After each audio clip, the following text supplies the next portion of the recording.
Squats, lunges, deadlifts, hip thrusts are king. You see it moving? My girl, your booty not gonna grow, it's gonna stay forever flat unless you make these adjustments. So you want a bigger booty and everything that you do is not working. You go to the gym 4 hours, 5 hours, do 100 workouts. You leave the gym burning, the next day you're sore and you still don't have a bigger booty. It now work. In this video, I'm gonna be pointing out some of the things that persons commonly get wrong when trying to build a booty and how it is that you can make your workout a lot more effective. No gatekeeping around here because I have everything for you. I'm dash it out like, whoa. So there are two main things that you need to consider. There's diet and exercise. One is more important than the other, but I bet you it's not the one where you feel. So there's an 80 to 20% ratio.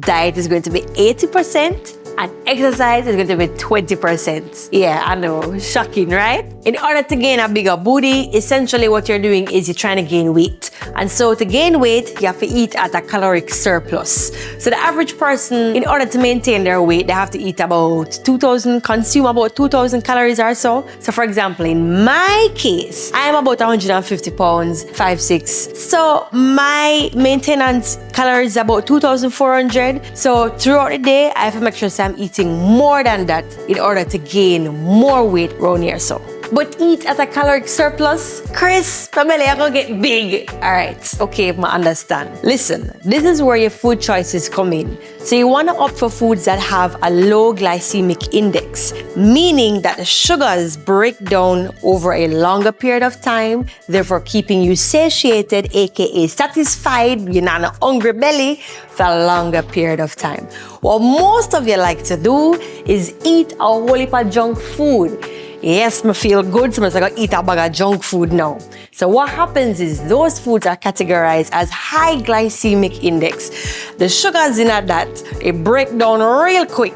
And because the body don't have no use for that, what it's going to do is going to store it as fat. And so you have a big wanga butt, wanga belly in front of you instead of a big booty. None of that around here. Choose your foods wisely. So what do I eat in a day is a question of the century, and I'm going to tell you what I did in order to move from this to this. If some of you have been following me for a while, you would have known that 2017, 2018, thereabout, I was hot on the bodybuilding scene, was Miss Jamaica Bikini 2017, I believe, and then I won another one in 2018. But let's call a thing a thing. Anytime you do bodybuilding within that category, bikini, you have to slim down and trim like olive oil. I'm showing my age now, but basically, you have to long down like lead. That's mean. It's true, because them draw down like lead for real, because them lean like lead. I was there. So I've told you about eating at a caloric surplus when you want to gain the booty. So the next thing now is what you're eating and when. It's very important that you eat before your workout so that you get the energy necessary to fuel your workouts so that it is effective for you. If you're going to be eating a large meal, complete with those low glycemic index carbohydrate foods that I spoke to you about earlier, you need to have your lean protein, and of course you can add some vegetables as well. You want to ensure that you're doing that at least 1 hour before your workout.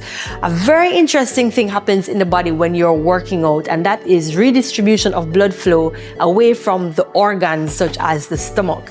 And so if you eat a large meal before you work out, the blood is actually going to be redistributed to the active muscles, and so your food is just going to be gurgling around, not digested, and that's why many times you might feel nauseous, you might feel like you just can't go on because your food is not digested, your body is not able to utilize the energy that it got from those foods. If you're going to be eating 30 minutes before, what is recommended highly is a protein shake, and sometimes this protein shake can be even supplemented with some creatine. So some persons will use 1 to 2 scoops. It really depends on how hard it is that you're going to be working. I like to use 2 scoops if my workouts are going to be lasting for like 1 to 2 hours. I'll use 1 scoop if it's just like 45 minutes. Creatine, in my opinion, is a poor man's protein, right? If you can't afford to get a protein shake, a big, them big fancy tub of protein shake where you can carry so, yeah. If you can't afford that, my girl, buy one of them small bottle. It's small like, them little hair product that will come small so you can hold it in your hand. So buy a little tub of creatine and take that Post-workout, about 30 to 45 minutes after, you have what is known as the anabolic window. Here, the body is primed for the consumption of food to support muscle gains and recovery. So what kind of foods you to have after? I recommend a protein shake. 30 to 45 minutes after working out. If you can't have a big meal, try to get a protein shake in. And again, you can supplement that with some creatine powder. There's some protein shakes that actually already have creatine, so you need to read the labels and make sure you're familiar with the fact. So you can have 1 to 2 scoops of creatine powder added to the protein. If you don't have the protein powder, you can do the creatine by itself. And then ensure you have your big balanced meal, high density proteins, at least an hour after. So I know a lot of you are gonna have a whole heap of questions with regards to the topic that I'm speaking about right now. That's okay, don't be shy. Drop your questions in the comments, and what I'll be doing every week on a weekly basis, I'm going to be answering those questions in the format of a video, just so you can enjoy it, so you can continue to learn with me. And finally, we'll reach the part where I talk about exercise. Remember in the beginning we said this was 20%? Right. Remember, the booty is a muscle, right? And in order to get it to grow, you have to do something called progressive overloading. Meaning, you can't do the same thing over and over and expect to get change. You have to challenge it in different ways.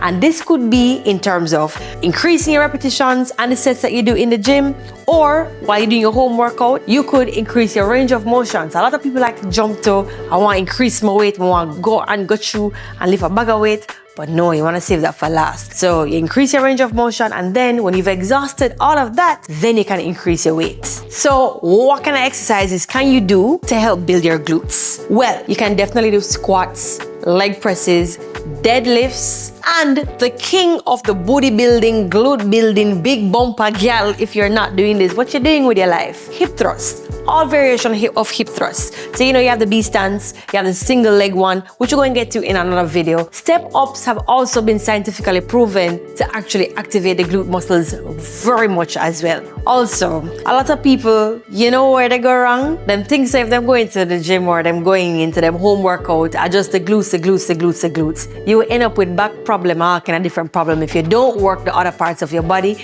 you have to see your body as a whole. So ensure that you're also working on your core. A lot of us ladies, we don't like to work the upper extremity, but it's important to get some work in as well.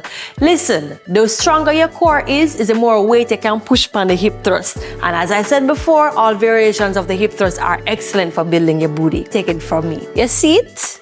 You want it? So I just gave you a whole heap of information just now on how to build a booty.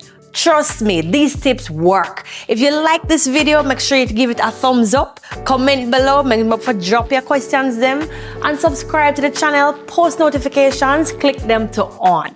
I'll see you next week.